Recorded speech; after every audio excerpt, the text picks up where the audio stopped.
Hi guys, how you doing? My name is Crystal. Welcome to my YouTube channel. It is 10 to 9. It's Wednesday evening. I'm here in my flat on my own with my lovely pets. It's really got cold again. Now I'm wearing shorts just to show you my knee, right? I think my knee is swollen. I personally think this knee looks bigger than this one, but you probably can't tell. So this knee is swollen. So I got this knee support from Amazon, and it cost me about £4 to support my knee when I'm outside, go underneath my trousers, my leggings, my jogging bottoms, whatever. I couldn't really properly walk on it 2 days ago.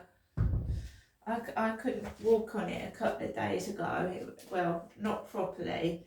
Now the pain seems to have gone away, but it's still swollen at the side. It just really does feel like it's swollen more than this leg here. So I'm just keeping an eye on it. Harry, don't. So I've thrown some prawns out in the rubbish. You can smell them. He just keeps trying to open the door with his paws. So I went out with Max. I couldn't find my keys. Brain fog. I couldn't for the life of me remember where I put my keys. And then they was in the bathroom here. It was in the bathroom, so I must have gone into the bathroom when I came back from the shop and put my keys off in the bathroom. Because they're on a lanyard round my neck, right? All this cat. No! I split the bin up bag open, that's why I put it out in the hallway. So I went out a bit later than normal. It was about 7ish, and went out of the front of the flats. I could hear a woman laughing her head off in the flats next to mine. Probably, people do. They stand on their balconies, they laugh, they're having fun. Maybe she was having a glass of wine with someone on the balcony, I don't know. I'm just telling you that I heard female laughter. It's hard enough for me to walk outside with a bad knee and my anxiousness at the moment, and I feel just really rotten all the time. So I walked across the road, and then I walked up towards the field, and I've been in the co-op this afternoon. There was 2 female assistants, 1 male assistant. I didn't recognise any of them.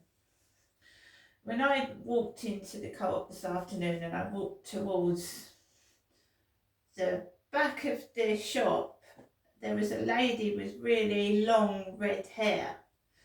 And my neighbour next door, she's got red hair. Well, she used to have red hair. I don't know, I've just moved on from all that. I just go out when I want to go out, do what I want to do, and I don't take any notice of it anymore. I just wanted a bit of space away from it, if you know what I mean, and not get caught up in that rubbish.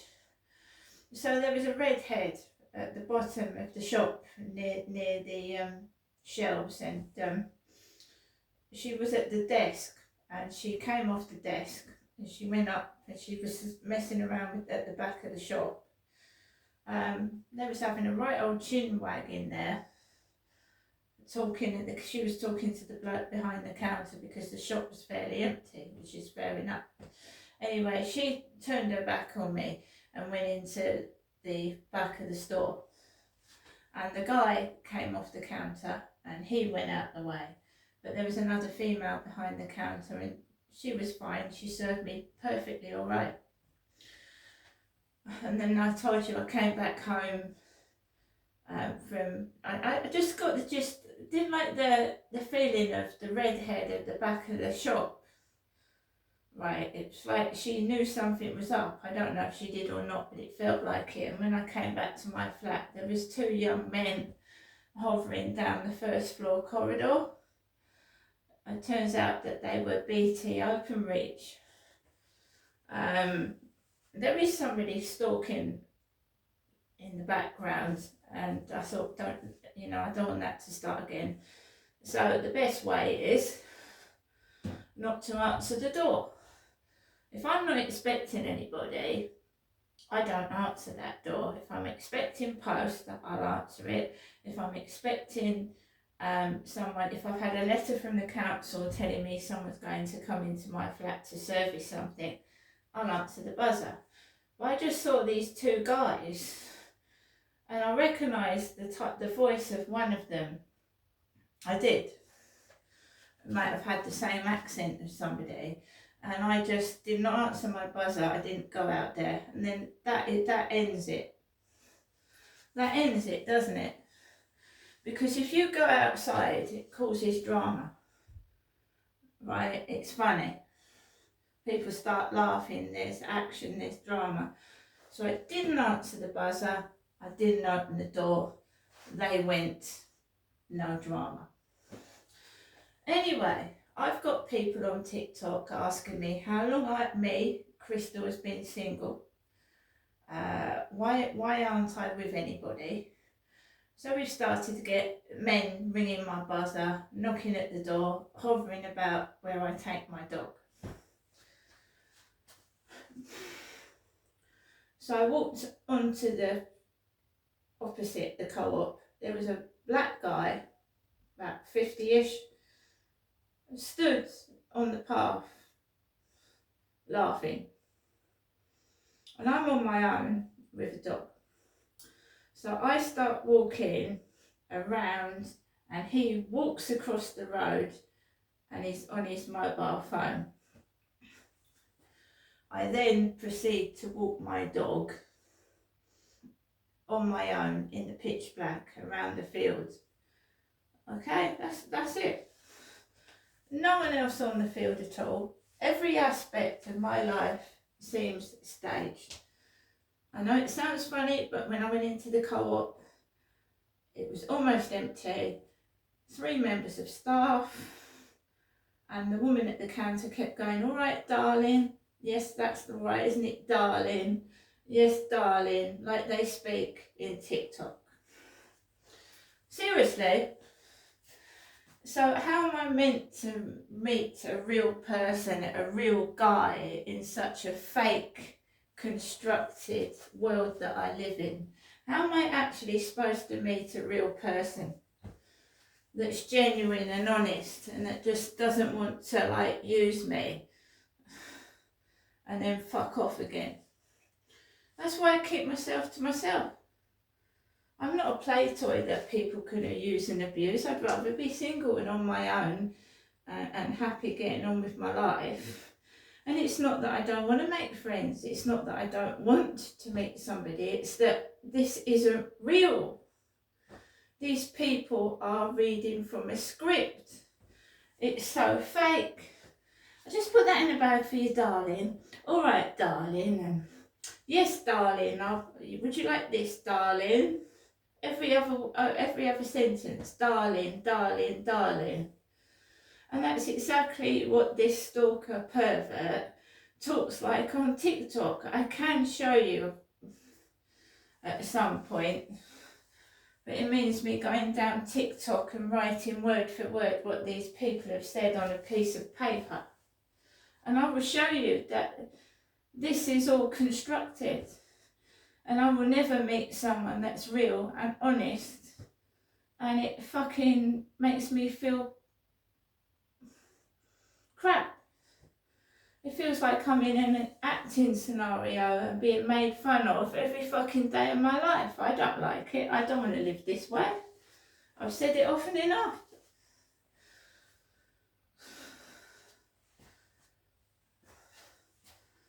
I've had conversations with my mother and she said, well, my life is like that, you know. Yeah, but just because her life is like that doesn't mean I want to live like that, does it? I don't want to sleep around with guys. That's one way ticket to hell, that is.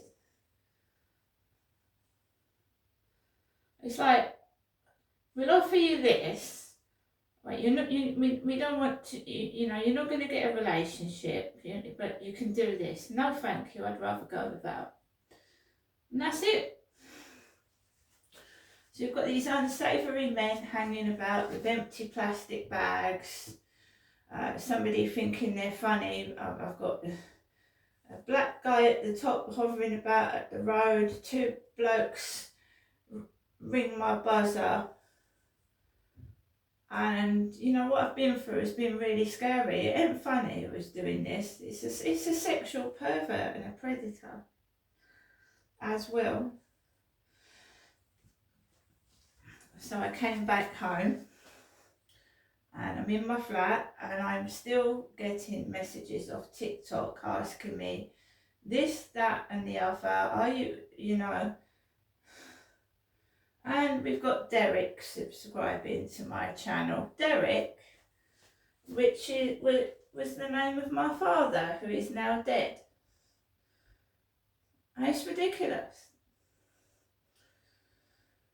And they won't believe I'm a woman. I mean, I've seen it happen to other women on TikTok and they just take the piss. Excuse me, are you a man or a woman? They do it, it's not only done to me.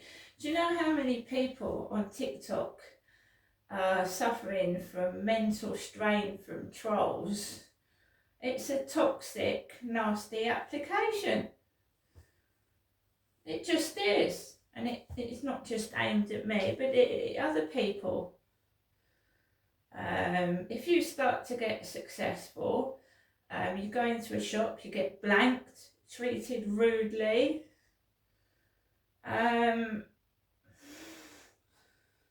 been in TikTok on and off for 10 years, so there you go.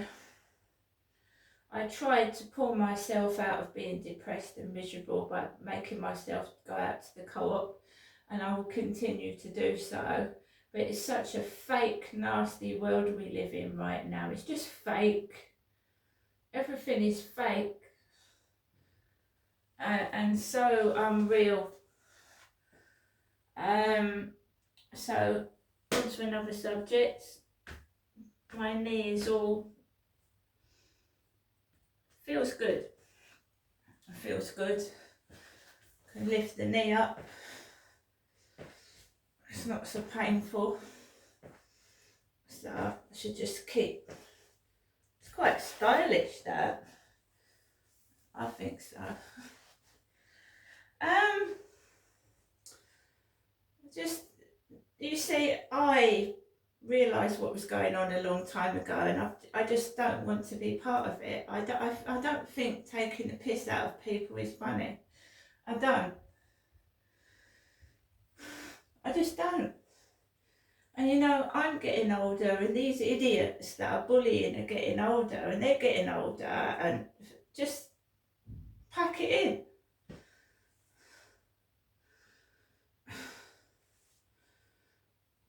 Why somebody just can't come up to you and talk to you nicely without making sexual suggestions as well?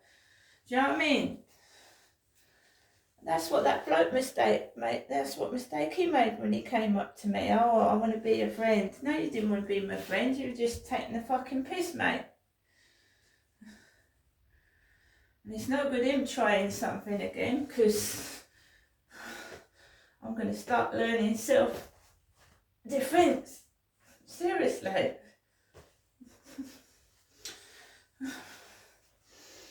Hope everybody has a great evening. And to all these people that take the piss, it's your fucking loss, mate. See you later.